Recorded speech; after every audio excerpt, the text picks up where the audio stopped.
interessante nessa história, talvez o Cláudio Renato possa contar um pouco das conquistas. Eu, por exemplo, fiquei muito curiosa em saber das suas conquistas. A gente sabe que é um garimpo de apuração, e a gente conta com a sorte, a gente conta com uma relação, é um telefonema que dá certo, e a gente vai passo a passo construindo a nossa história, né? Eu fiquei muito curiosa, por exemplo, com a sua história. Como é que você foi construindo ela? Talvez eu gostaria um pouquinho se o Cláudio foi o responsável por toda a apuração. Ele ficou 2 meses mergulhado para conseguir os personagens. Ele conseguiu pessoas que nunca tinham falado, inclusive uma das filhas do Rubens Paiva, Eliana. Ela nunca mais quis tocar no assunto por razões. Ela foi presa com 15 anos, logo depois que o pai também foi preso. Então ela tinha N razões para não querer mais, de uma certa forma, retomar aquele assunto publicamente, e o Cláudio conseguiu fazer com que ela falasse para a televisão. Quer dizer, que tem aí uma exposição, né, de vídeo, que a gente sabe muito bem da fragilidade e, ao mesmo tempo, do poder de uma imagem. Eu acho que todo trabalho jornalístico, né, é difícil a gente verbalizar depois que está feito e tudo mais, mas eu acho que é uma questão de oportunidade, entendeu? E a gente percebeu, a Miriam tem história longa com jornalismo, com atividade política que ela teve na juventude e tal, a gente conversava muito sobre isso. E a gente percebeu que existia uma coisa para acontecer muito importante, que era a Comissão da Verdade, que era passar a história do Brasil Olímpico. Isso era muito importante. E a gente conversava sobre isso, né? De certa forma, a Miriam, na coluna dela, ela já vinha escrevendo sobre isso, né? Só que é o seguinte, a gente não tinha, conversando e tudo mais. Até que houve essa curiosidade, a partir de uma exposição que teve em São Paulo, em 2011, onde é o Museu da Resistência, de conhecer esse personagem e tal. Eu entrei em contato com o Vladimir Saqueta, uma pessoa que nos ajudou muito, né? E depois eu não tinha falado nada com a Miriam ainda. Aí depois que a gente viu que podia haver uma viabilidade, eu falei, Miriam, e aí, tá? Ela, não, você, pelo amor de Deus, não mexa com minhas emoções assim, não. E aí ela tomou a frente, assim, não, vamos fazer, a gente precisa fazer. E aí a gente começou a pensar assim, vamos fazendo assim devagarinho. E de repente foi surgindo coisas. O Vladimir foi abriu a família, a gente falou com a família e tudo mais, a gente marcou, como a Miriam falou, a gente ficou semanas sem folga, sem nada, né? 3 meses, 3 meses sem nada. E a história da Eliana foi o seguinte, no meio do caminho, eu descobri que a Eliana tinha sido presa com 15 anos de idade. E eu entrei no Facebook. E ela estava lá, Maria Eliana Faciola Paiva. E eu entrei, pedi amizade, ela aceitou. E aí a gente começou a conversar e tal. E a gente bater papo Cerca Lourenço e tal, não sei o quê. Aí trocamos de telefone. Aí eu liguei para ela e disse para ela que eu achava muito importante ela falar e tal, não sei o quê. Aí ela veio e conversou, mas era uma conversa de muito tempo, 40 minutos, 1 hora e tudo mais. Até que ela chegou e realmente ela deu uma entrevista. A gente fez no mesmo local, com 2 irmãos, num ambiente, com ela num ambiente separado. Eu não sei com relação a Miriam, mas eu não esperava que o depoimento dela fosse tão emocionante, fosse tão esclarecedor, não esperava. Graças a Deus, a gente já tinha uma câmera aquele dia, então a câmera ficou em cima dela, porque se estivesse em cima de mim ia ser um vexame, porque ela não chorou, e eu chorei o tempo todo, quando ela falou assim, o momento que ela estava saindo da prisão, com 15 anos, eles entregaram para ela a bolsa da mãe, quer dizer, o pai já estava lá preso, né? Entregaram a bolsa da mãe e falaram, vai embora. Ela falou assim, mas a minha mãe vai precisar da bolsa. Não, não vai precisar mais. Né? Ela não vai precisar, não, ela fuma, ela precisa do cigarro que está aqui dentro. Não precisa não, pode ir com a bolsa dela. E ela falou assim, eu saí da prisão agarrada na bolsa da minha mãe. E aí fui para um telefone ligar para um amigo do pai. Ou seja, quer dizer, aí eu fiquei imaginando aquela menina de 15 anos de idade saindo da PE, da Barão de Mesquita, agarrada na bolsa da mãe, dizendo, não, ela precisa de fumar. Quer dizer, era assim, tipo, se ela fumar, ela está viva. Então, e essas coisas, né? Quer dizer, foi tudo muito emocionante. Tem um negócio também que é o seguinte, a gente queria entrevistar o outro lado. Porque como nós somos democratas, a gente quer que ele fale, o outro lado fale, não é? A gente aí discutiu muito sobre a questão da isenção. Somos isentos? Não, nós somos democratas. Nós daremos a eles a chance de serem ouvidos e vamos honestamente pegar as melhores sonoras deles.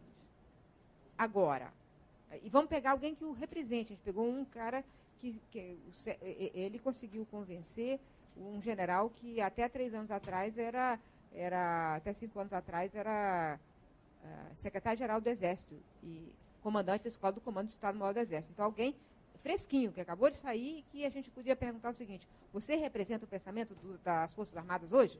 E ele disse que sim, represento.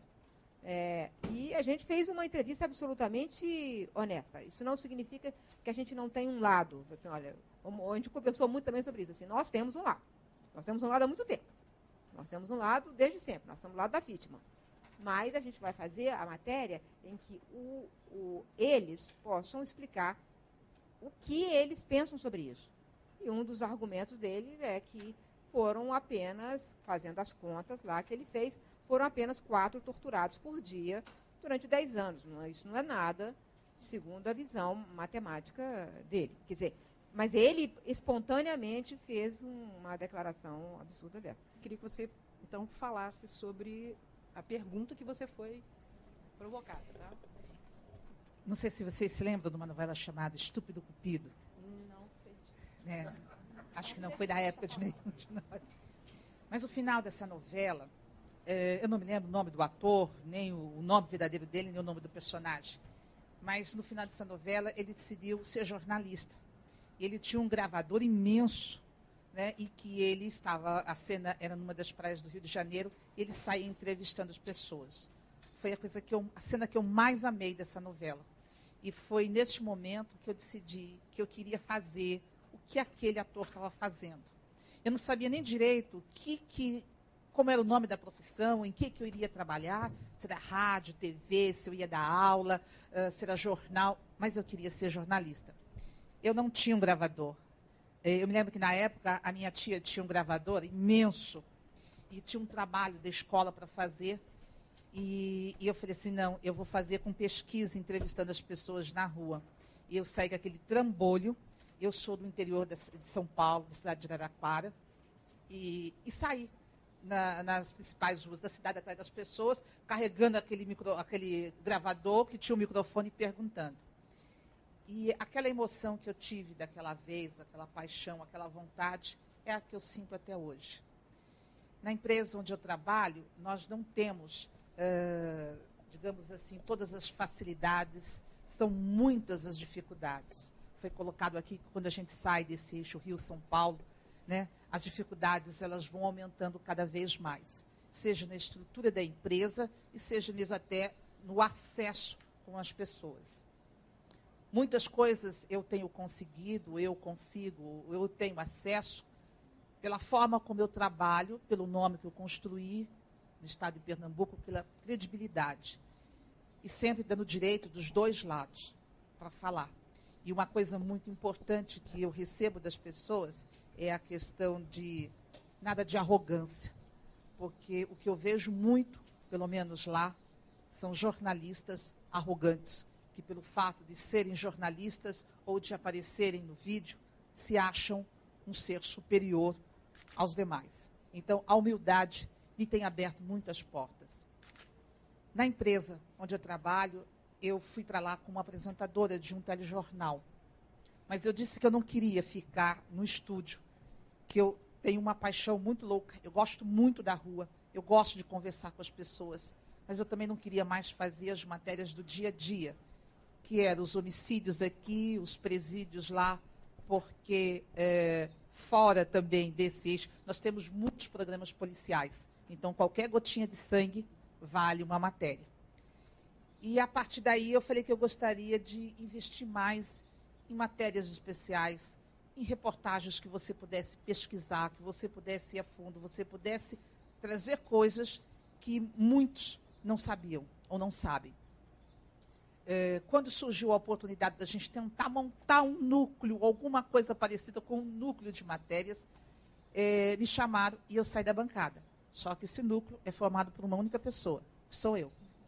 Então, eu ia produzir, eu ia executar, eu ia editar e eu ia entregar a fita. Está aqui, ó, a série com 3 ou 4 matérias, ou uma matéria especial só, prontinha para ir ao ar, com vinheta, os créditos, tudo pronto, as cabeças, nota pé que tivesse, está tudo aqui.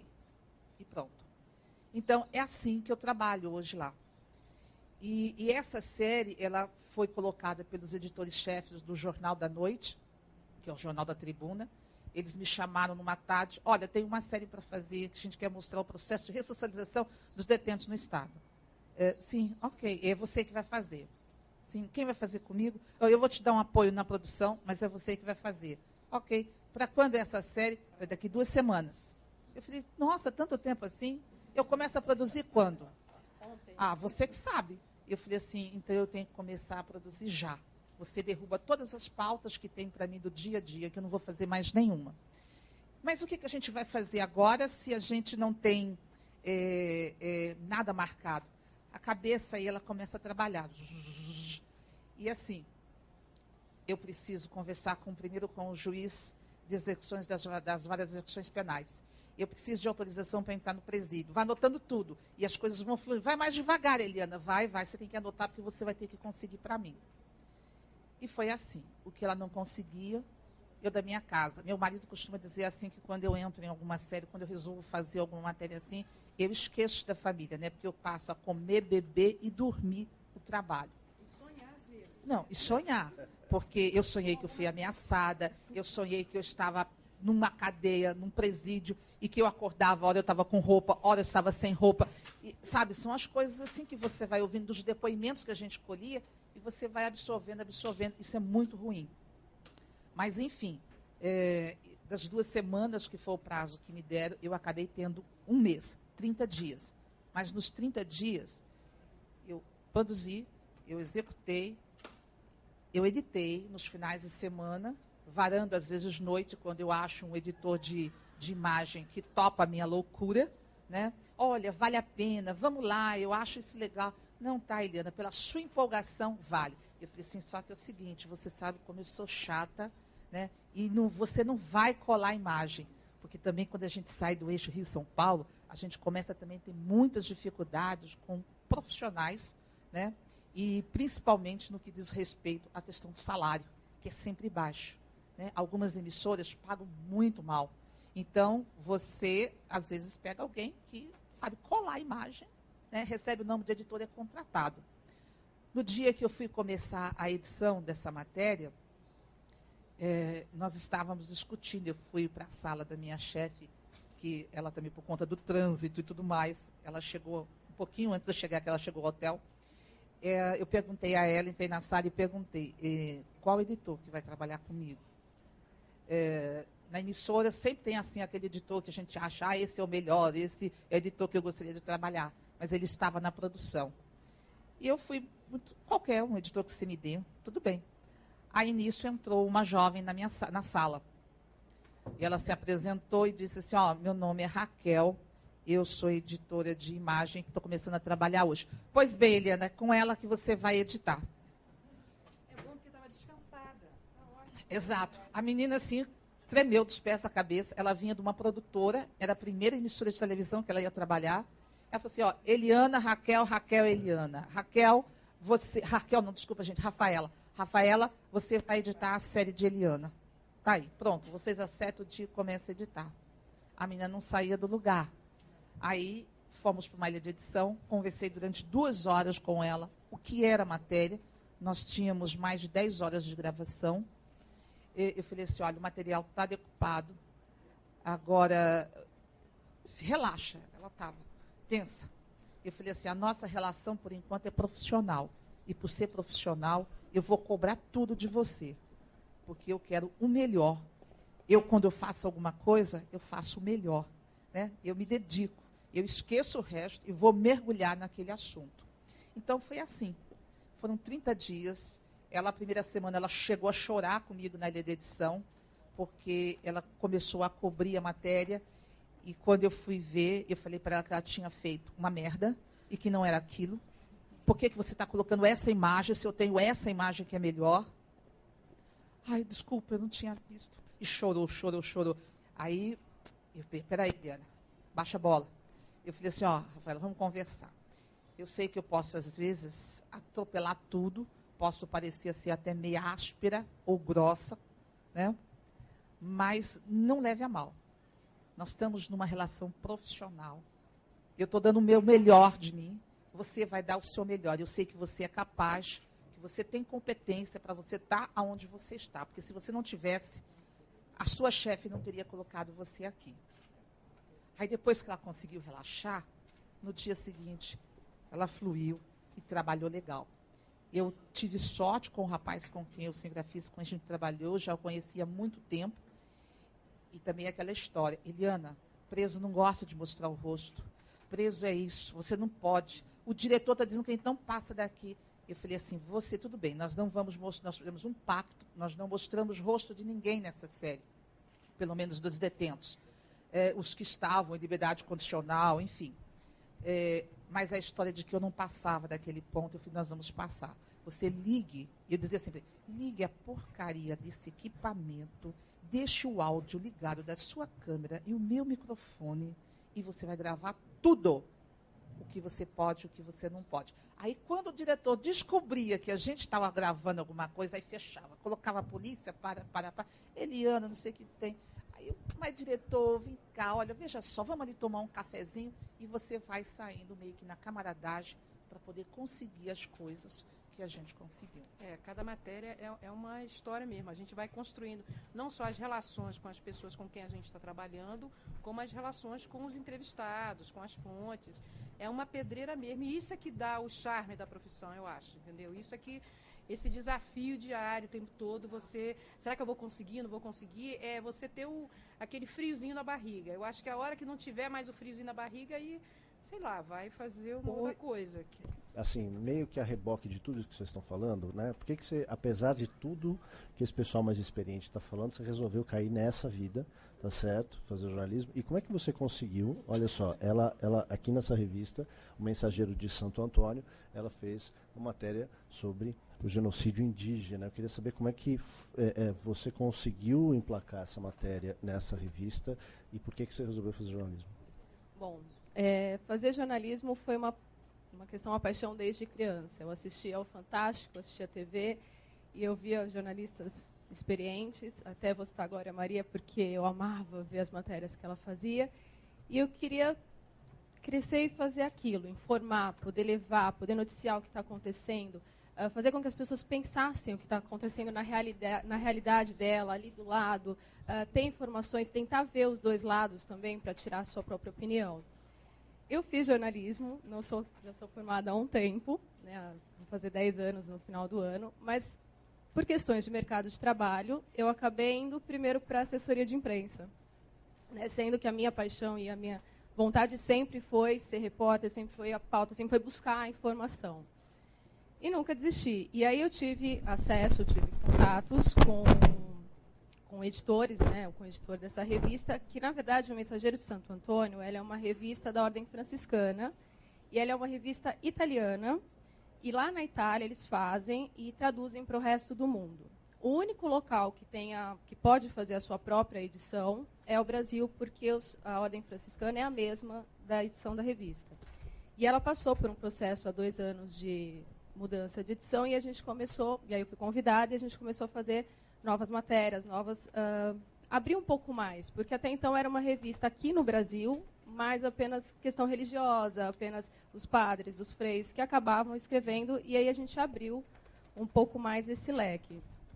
Talvez a minha maior dificuldade na revista, e até seja em conseguir as matérias, porque eu faço praticamente desde a pauta, a produção, tudo, né? Assim, é dada a ideia, e eu que vou atrás, eu que corro atrás. Uma das dificuldades é ser uma revista pouco conhecida. Ela é uma revista só para assinantes, a gente tem 24 mil assinantes, mas sempre são pessoas ligadas à religião católica. E aí você tem uma dificuldade que é mostrar para a pessoa que vai te dar a entrevista que vale a pena, que é legal. Ou então, por exemplo, quando a gente chega para fazer uma matéria, a pessoa acha que a revista é religiosa, então ela vai ser tranquila, não vai pegar pesado. E aí com isso até sofre um pouquinho, porque às vezes você vai entrevistar uma personalidade, alguma pessoa pública, e aí quando você termina de fazer as perguntas, a pessoa fala, nossa, mas eu achei que você fosse pegar mais leve, porque é a impressão que as pessoas têm. E aí essa matéria específica que a gente, acho que foi a maior de todas nesse tempo todo, no segmento de direitos humanos, de buscar, de mostrar um pouco a realidade, foi até uma ideia vinda da Itália mesmo, que sugeriram para a gente, porque a gente não sabia como estava a situação dos indígenas no Mato Grosso do Sul até o momento, porque há 30 anos essa situação vem se arrastando e era para outubro do ano passado, mais ou menos, já terem sido resolvido, a FUNAI já ter resolvido o caso. E aí, pesquisando, em março desse ano, a gente descobriu que a situação continuava na mesma e até piorando, porque muitas outras pessoas estavam morrendo, muitas outras coisas estavam acontecendo. E aí foi onde a gente foi buscar todas as informações sozinha, aí fui atrás de contatos, tive contato com o CIMI, que é um órgão que trabalha com indígenas em vários locais no Brasil, e eles me colocaram em contato com os próprios líderes indígenas. Lá no Mato Grosso, o tempo todo, um líder indígena, até que está ameaçado de morte, ainda acompanhou a gente. E talvez foi uma matéria que eu me surpreendi porque eu não consegui seguir tanto um roteiro. Porque assim, a gente fez o roteiro, mas quando chegou lá é muito diferente, é uma cultura diferente. São muitas histórias. Eu tive muita dificuldade em escolher as histórias porque os indígenas, eles estavam com uma necessidade muito grande de ter a voz, de falar o que eles estavam sentindo e o que estava acontecendo. A gente ficou lá uma semana, mas assim, foram cerca de 3, 4 acampamentos por dia. Né, saía de um ali, e é bem na região divisa com o Paraguai, ali em Amambá e Dourados, né?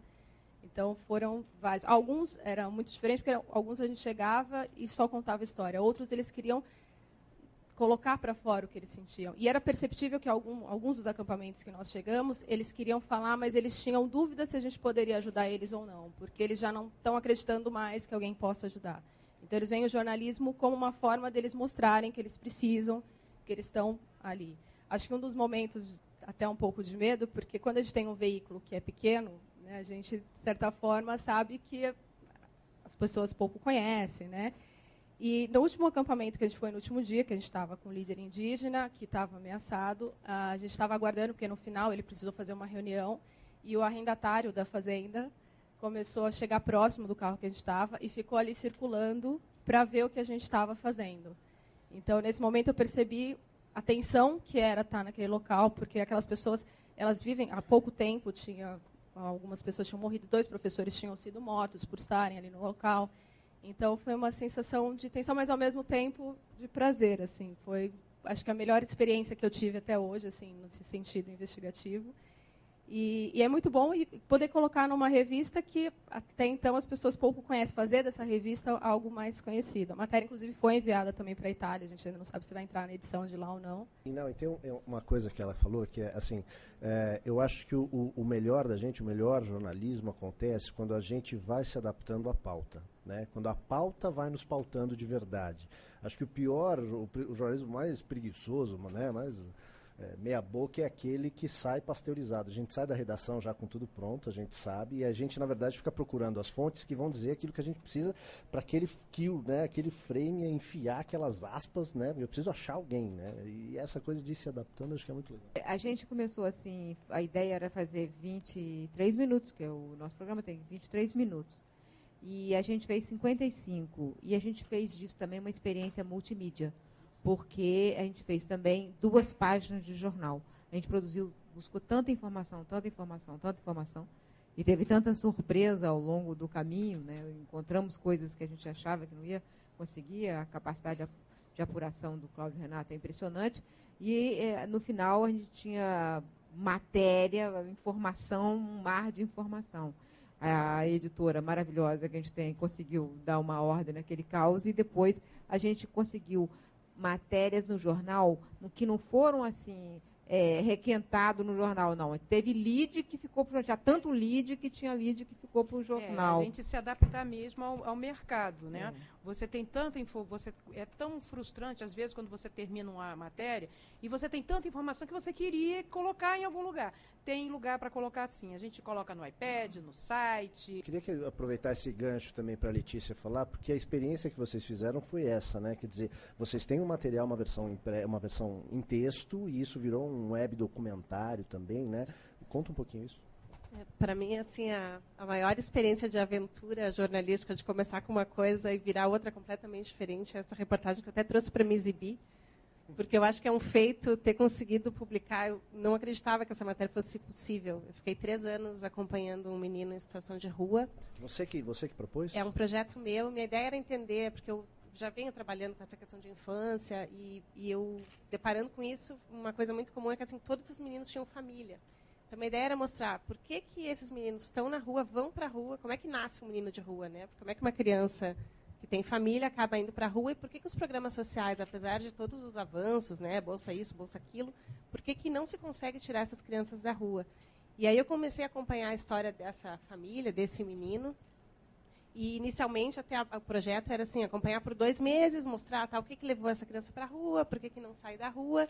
Só que aí entra aquilo que vocês estavam falando, assim, da pauta invadir, que a pauta ela é muito maior do que a gente imagina, e aconteceram tantas coisas que ela, quando estava prestes a publicar a primeira versão, que eu tinha 2 meses de apuração, ia sair 5 páginas, deu uma reviravolta completa na história, que aí a gente pensou, não é mais essa história que a gente estava pensando, a história é outra.